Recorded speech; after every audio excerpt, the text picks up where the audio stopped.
Well, this is what we are looking at today as far as the overall situation in India. We are looking at the multiplier effect as well. But let's quickly bring you an idea of the overall headlines today. Now, this is what's been happening.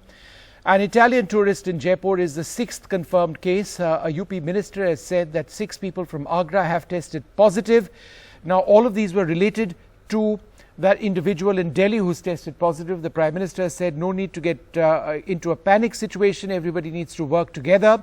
However, entry for people from Italy, Iran, Japan and South Korea has been barred at this stage. So even if you have a visa from these issued in these countries, you can't come to India. The Reserve Bank of India says that they are ready to take action for financial stability. But what we want to focus on before we get to our world-class set of panelists, including the chief scientist of the World Health Organization, also Delhi's health minister will be joining us, is a look at how the infection of one person actually potentially ends up affecting dozens around them.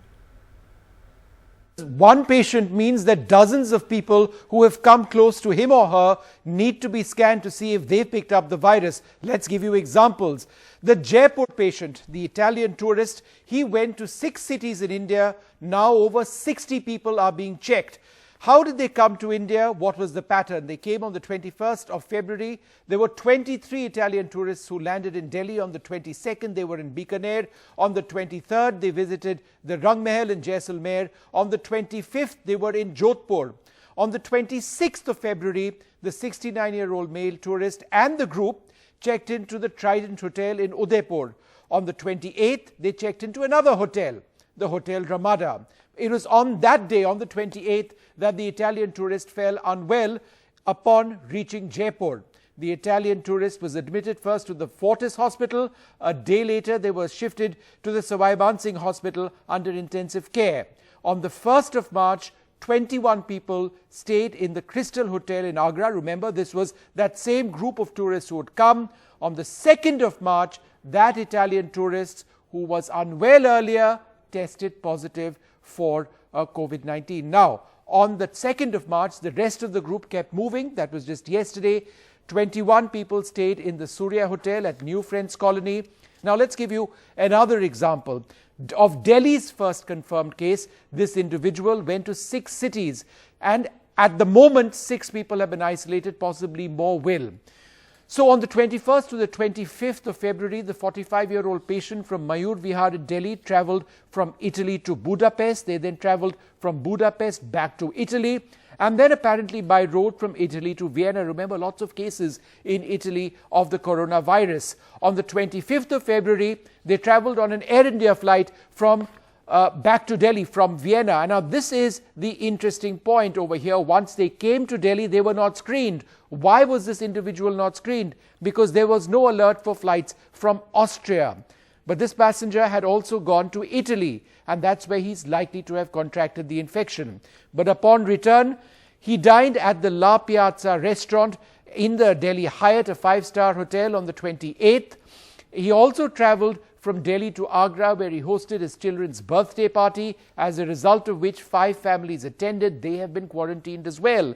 Today, 2 schools in Noida have been shut until the 6th of March as a precautionary step. So that's patient number 2, and I should add that the government of Uttar Pradesh believes that several of the individuals or the family members and friends that this individual had come in contact with during their visit to Agra from Delhi for that birthday party may in fact have also contracted the virus. So we are waiting more details of that.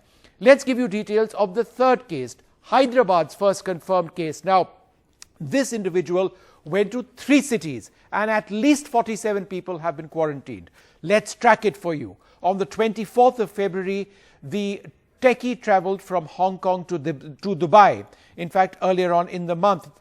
On the 20th, he travelled from Dubai to Bengaluru.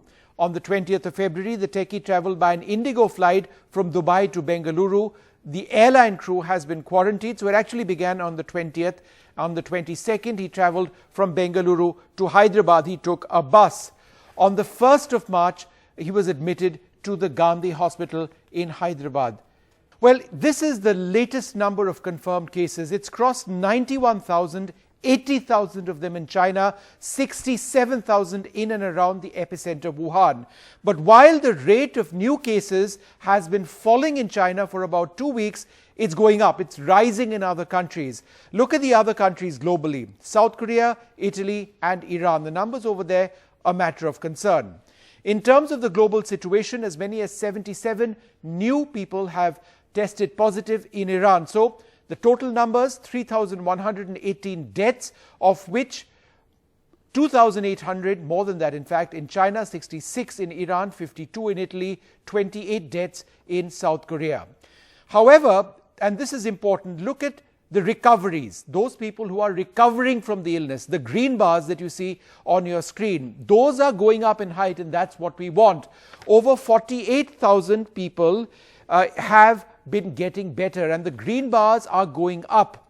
The new cases of people improving, the red bars have shown a dip for the last 2 days. So the more people that actually improve faster, that means that perhaps the coronavirus is going down in terms of overall infections as people get better. It's those red bars we need to be worried about. Well, we've got an incredible panel tonight to discuss the situation in India, in Delhi, all around the world. I'm just going to mention all my guests. Satyendar Jain, Delhi's Health Minister, with us. Dr. Soumya Swaminathan, Chief Scientist at the World Health Organization. Dr. Arjun Dang, the CEO of Dr. Dang's Lab, also with us. Dr. Vijayhada with us as well. He's Associate Professor of Pulmonary Medicine at AIIMS. We're joined by an Indian student at Iran, Kurat ul Aine. Lots of Indian students want to desperately come back. But we'll also look at the situation from a business standpoint. Nasser Salim, Managing Partner of Flexi Capital, joins us. And Shailesh Patel, the CEO of Kesri Tours, joins us as well, because this has been a huge hit, not just for tourism, for the aviation industry, the economy. It's a real mess. But let me go across first to Satyendar Jain. Mr. Jain, do you believe the time has now come for there to be screening of passengers on all flights from outside India?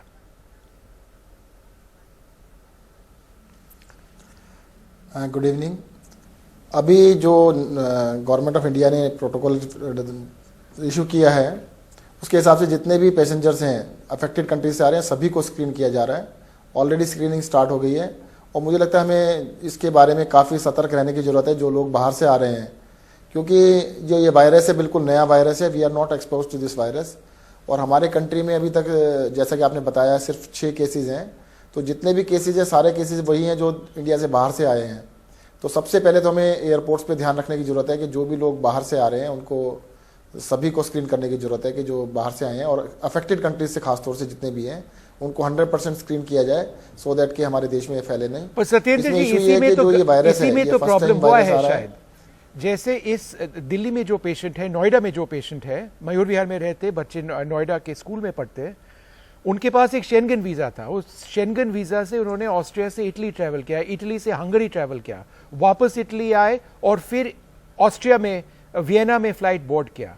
पर Vienna से जो flights आ रहे थे उनका screening नहीं चल रहा था। तो इस सिचुएशन में कुछ लोग कहते हैं कि शायद सब इंटरनेशनल फ्लाइट्स को इस हालात में स्क्रीन करना चाहिए। इस पे आपका क्या राय है? हाँ, देखो जिस सिचुएशन में हुआ ना कि वो इटली से आए, बट जो हमारी अथॉरिटीज को पता नहीं लगा कि इटली से आए हैं, क्योंकि वियना से उन्होंने बोर्ड किया था। करेक्ट। तो मुझे लगता है सभी को स्क्रीन करना चाहिए। एवरीबडी शुड बी स्क्रीन जो who are coming from any country.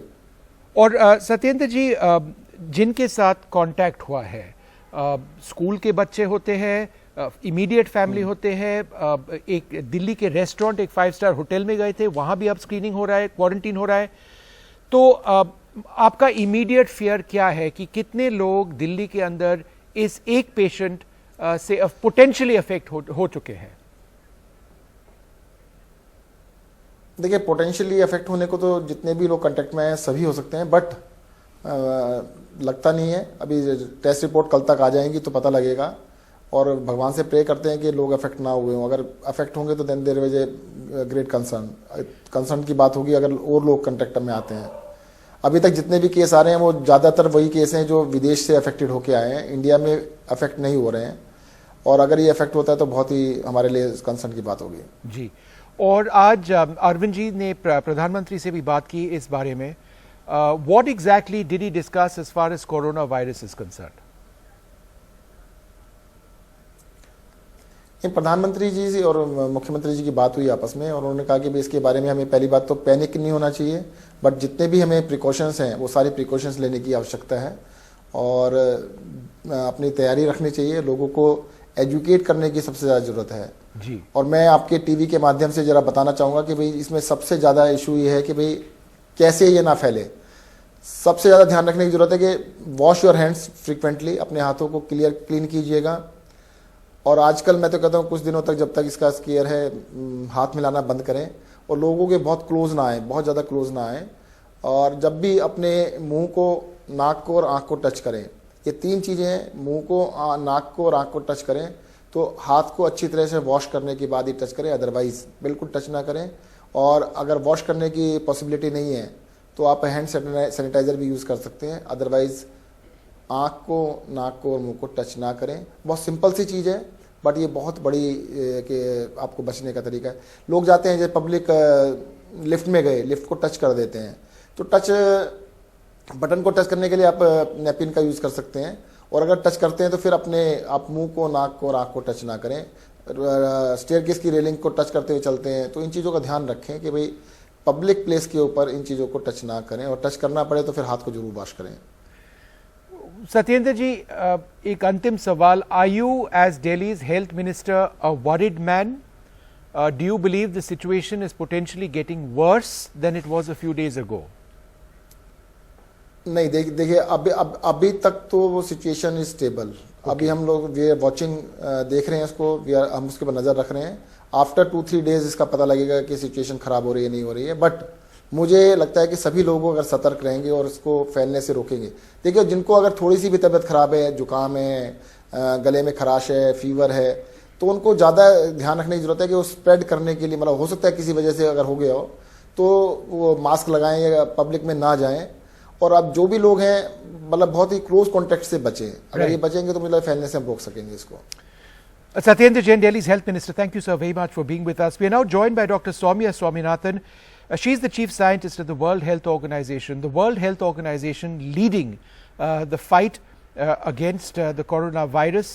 We're very privileged to actually have her on NDTV for the second consecutive day. And it's important that we speak to you today, Dr. Swaminathan, because the fears that, I was talking to you yesterday about passengers being screened at airports, and whether there are potentially holes in that system. You see what's happened in India today, where you've had this one passenger, had a Schengen visa, went to Italy, possibly picked up the illness there, came to India, wasn't screened because flights from Austria have not been screened, and now the infection may have spread. Somebody from Dubai, right, again on an Indigo flight in this particular case, those crew members have been quarantined, but what about all the others on the flight? Screening again never took place. A few days back, perhaps Dubai wasn't as bad as it could potentially be. So the screening system itself, Doctor, what are your thoughts on that? Well, this is where, we have to keep adapting the screening as the epidemic evolves. So we had in the beginning, it was all infections were coming from China, and so it was possible to screen those who were coming from China or who'd been in contact with somebody from China. Obviously, today the situation is very different, and there are more than 75 countries reporting cases.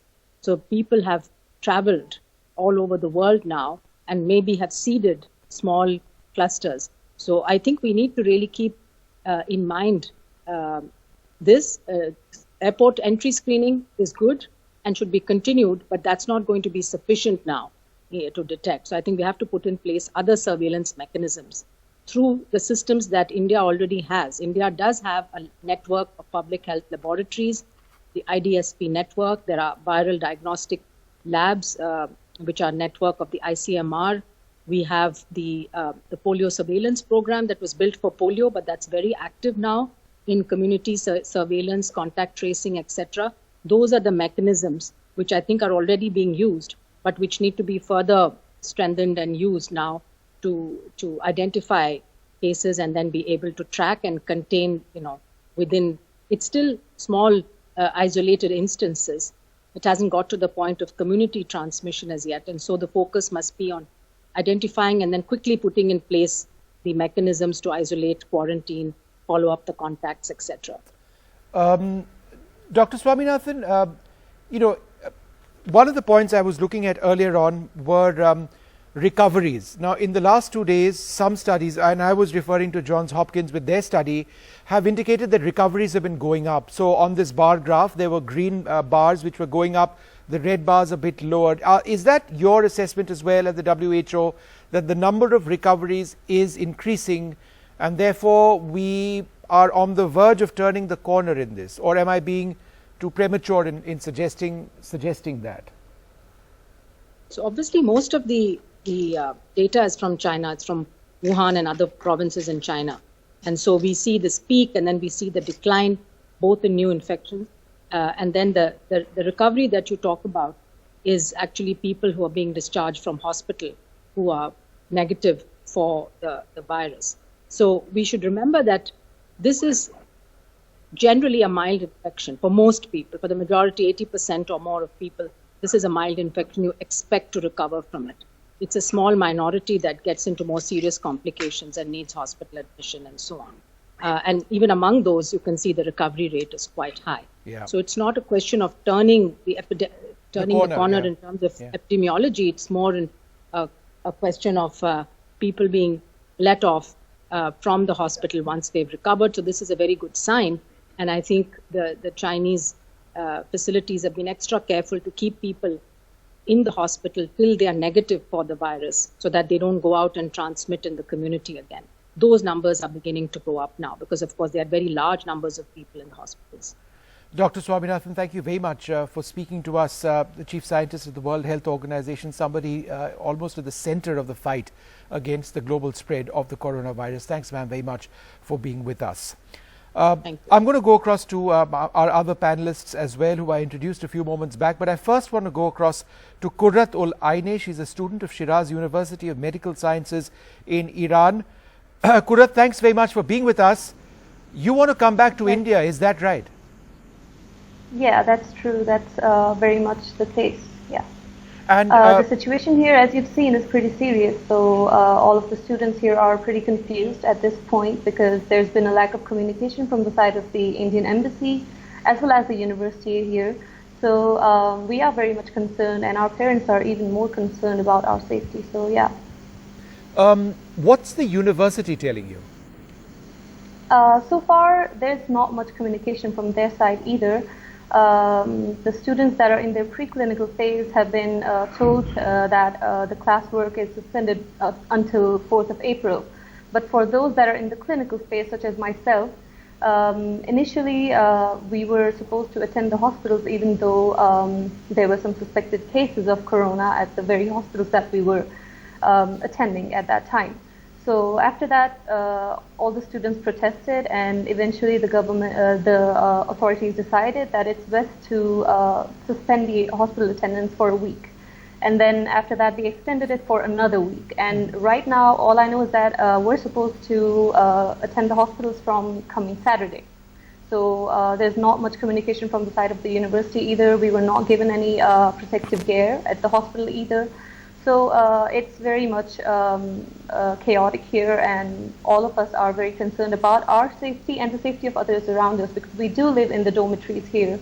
And if one of the students contracts the infection, we're going to become a potential source and spread it and transmit it to other students that are residing at the same dormitories as us. Kurrat, so what is your message to the government of India? I'm sure there'd be a lot of people from the government, the External Affairs Ministry, who would be listening. How many students approximately do you believe want to be evacuated? We've had evacuations from Wuhan of Indian nationals from Japan as well. Are you calling upon an evacuation mission by the government of India for several students? And can you give us some numbers which you may be aware of? Yep. In our university alone, there are about 63 Indian students. And from what I've heard, in all of Iran, there are about 300 students from India that are currently studying here. And all of us do want to be evacuated from here for our safety, and also because our parents are very much concerned about us. So, yeah. we do request the Indian government to evacuate us from here as soon as possible. Yeah, well, Kudrat Olaine, your message has gone out loud and clear, and thank you very much for sharing those thoughts. Kudrat joining us she's a student of the Shiraz University of Medical Sciences in Iran, joining us live from there. Dr. Arjun Dang, CEO of Dr. Dang's lab, a very popular lab here in Delhi with state-of-the-art equipment. Dr. Dang, are people coming to you with in a state of panic? Are they asking all sorts of questions? Are they unnecessarily wanting to get tested? What are you encountering in the last few days? So the last few days I've been asked this question almost 100 times from patients who have any kind of flu related symptoms, and especially with such media coverage that is there regarding the coronavirus. We get several or dozens of queries every day actually asking if we are testing for coronavirus and if it's actually required. Are you? So currently the government hasn't authorized any private laboratory to test for corona. The testing facilities are currently available in government institutes that are about 15 to 70 currently in the country.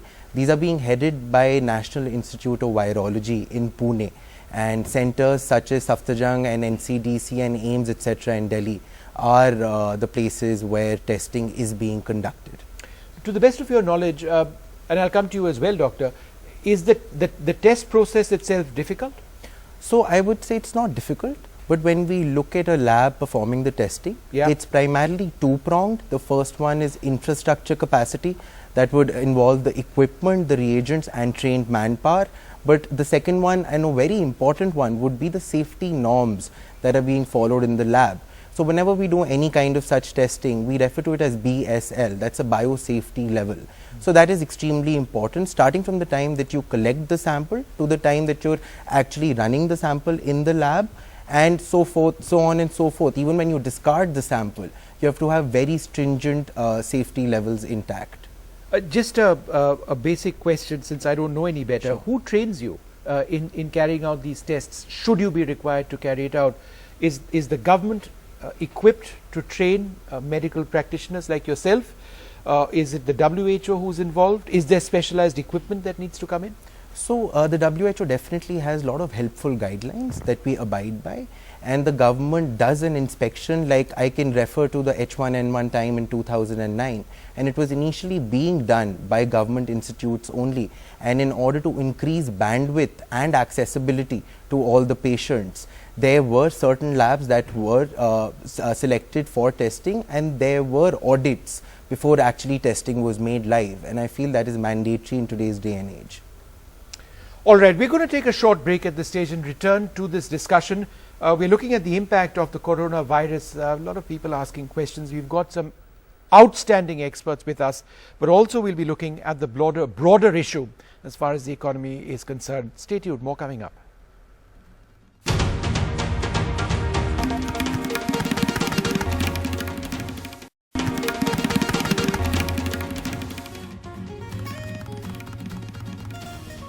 Welcome back. We're looking at the coronavirus, the implications in India, and it's getting quite frightening over a period of time. The government, the Prime Minister says, don't panic, and let's hope that none of us actually do, but these things are changing right now, even in India. Dr. Vijay Hadda, Associate Professor of Pulmonary Medicine at AIIMS, joins us. Dr. Hadda, we only hope that this situation stabilizes in this country. But as a medical practitioner, how would you determine that a particular patient needs to go in for these tests to see if they have coronavirus, because the symptoms are very similar to others? Yeah, very good question.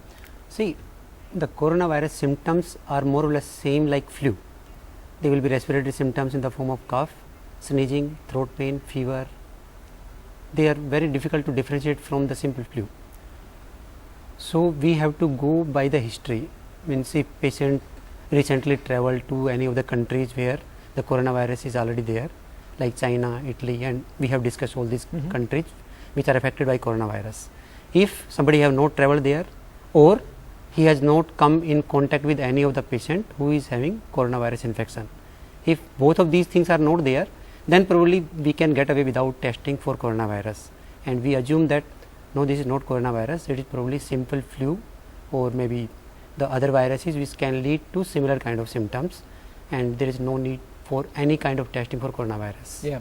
Doctor, in terms of the treatment, how do you treat somebody who is a confirmed case? Okay, so till date, coronavirus don't have any specific treatment. There is no antivirus drug which is effective, although few drugs have been used, but still there is no concrete data that okay, this patient has coronavirus infection, so let us go with this drug. But people have used some antiviral drugs, but there is no hard data to support that. The second thing is, once we have a patient, then we can divide into two groups. One patient who are having mild symptoms in the form of mild cough, maybe slight sneezing. So those patients will require symptomatic treatment, just like any other flu. Let us say if patient is running fever, we can give paracetamol. If he is having sneezing, then we can give cetirizine, like that. But if the patient who are having severe symptoms, let us say patient is having respiratory distress, those kind of patient will require hospitalization along with the old supportive cares. Right. The supportive care may include the respiratory support, maybe in the form of oxygen only, or he may require some kind of ventilatory support also. So it all depends what is the severity of your disease. Yeah. All right. And one final question to you before I go across to my other panelists. How well prepared is AIIMS, India's largest hospital, to deal with a larger outbreak? Is this something that you're all thinking about very closely, preparing, stocking up? Is there anything like that? See, AIIMS authority is very active in this one, and probably higher authority are taking some kind of decision also. If some patient comes to where to keep that patient, maybe some isolation kind of facility. Although AIIMS is not as such equipped to control or to manage such kind of patient, but whenever this kind of situation comes, AIIMS prepare a special plan, and we sometimes designate some kind a part of AIIMS. Many times the private wards, we keep 2-3 rooms for these kind of patients only, and I think AIIMS can tackle to some extent, but probably I am not the right person to exactly tell how much preparedness is going on. Right. But yes, in any case, we've got quarantine centers which have been set up, one being run by the army, one by the Indo-Tibetan border police. Thus far, those have run really well. Yes. I think, fortunately. I want to go across at this stage to look at the broader issues.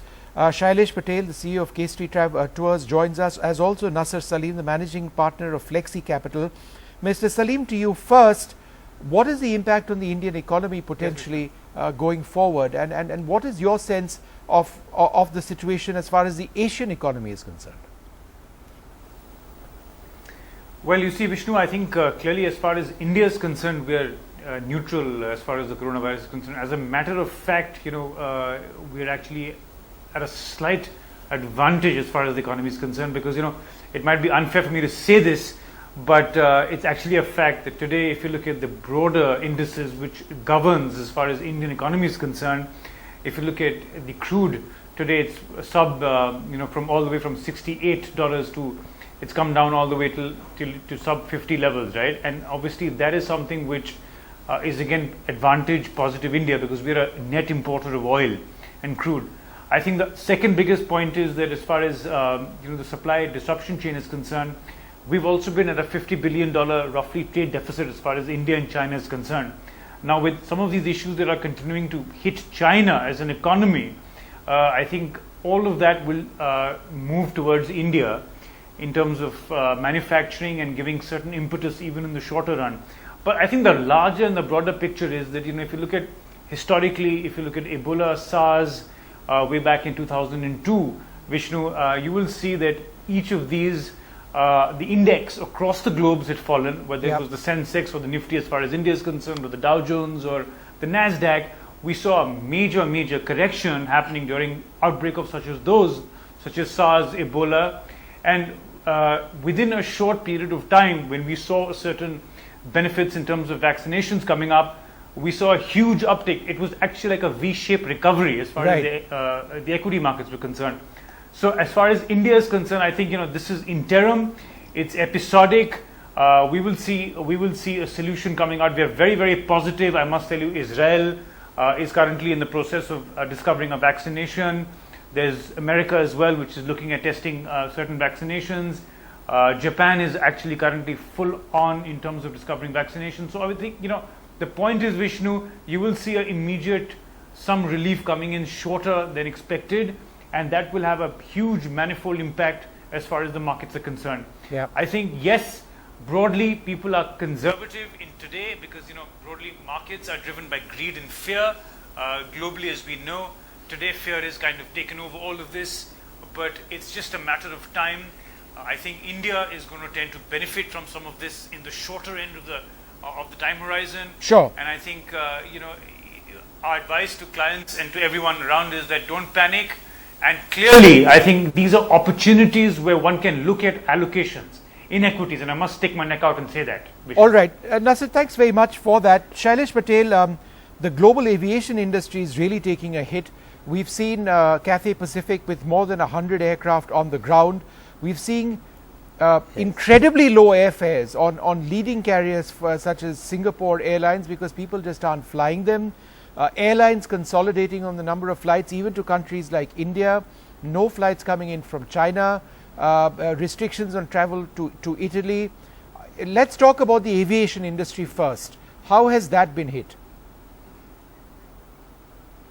Yes, aviation industry is very, very badly hit.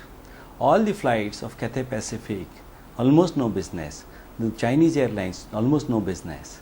And the flights going to Singapore and Thailand, the business has dropped down because people are panicked and people are believing in lot of time fake news. So what we as a travel company are suggesting people, so we launch a campaign called Stop the Fake News and Fight Against the Fake News. What is happening with corona is, when your virus is getting affected to any person, it depends on how good immune system they have. Our body itself has a good immune system. We have worked with Singapore in the time of SARS. The airlines were panicked, the passengers were panicked, everything was a very panicky situation. But if you take corrective measures under this panicky situation, lot of good things can happen. First, airlines are also dropping the fares, but if there is a fear with people, people are not going to travel, how much low fare you drop. So we came up with a solution with the airlines that let's go to Singapore and show ground reality over there and what's happening in Singapore live. Now when they say that there's a case found in Singapore and people not willing to travel to Singapore, but if it has happened with Rajasthan also, the Italian passenger found affected with virus, but still, do you think that people should not travel to Rajasthan? People are traveling, people are staying. So it depends on the immune system. And though this panic situation creating more impact than real virus. So we are first thing we are seeing that people should be more educated, people should be advised to build good immune system. If you have a stronger immune system, the virus impact will be lesser. But Shailesh, the advice is coming from the government. To have a stronger immune system, yes. The advice is coming from the government. They are restricting travel from all of these countries. So it's based on what the government believes is a very critical situation. Yes, at times government at the time government do not want to take any risk. Media comes and go complete gherao to government officials or the government that you not put restrictions like that. But we ourselves have traveled to Thailand and Singapore. Tomorrow night I am again going to Singapore to make a live video from Singapore that this is what it is happening live. So and India, if you see people of Indians, I met a Singapore sales director of Marina Bay Sands Hotel. What she said that SARS came, Singapore was affected. Ebola came, Africa was affected. But all this virus came, all these Southeast Asian countries are affected. But India is never affected. And they said that, do you think that there is a secret with Indian curries and Indian masalas, what we have, spices of India, that makes the immune system stronger of Indian people, better than Southeast Asian people? Shailesh, you are an optimist, I can see that. And I think a lot of us would like to share a lot of what you say. But I do believe it's a fairly critical situation. But I think the points you're talking and make a lot of sense when you talk about the meltdown of the aviation sector, tourism obviously being hit, but hopefully the need for knowledge and information, I take that point completely. I think a lot more needs to be said. But these directives are being set by the government. I'm out of time on this debate, and I'd like to thank all of you very much for joining us. We will continue with our focus over the next several days on NDTV on the impact of the COVID virus, its spread, concerns over here in India, the process of screening and the broader economic story as well.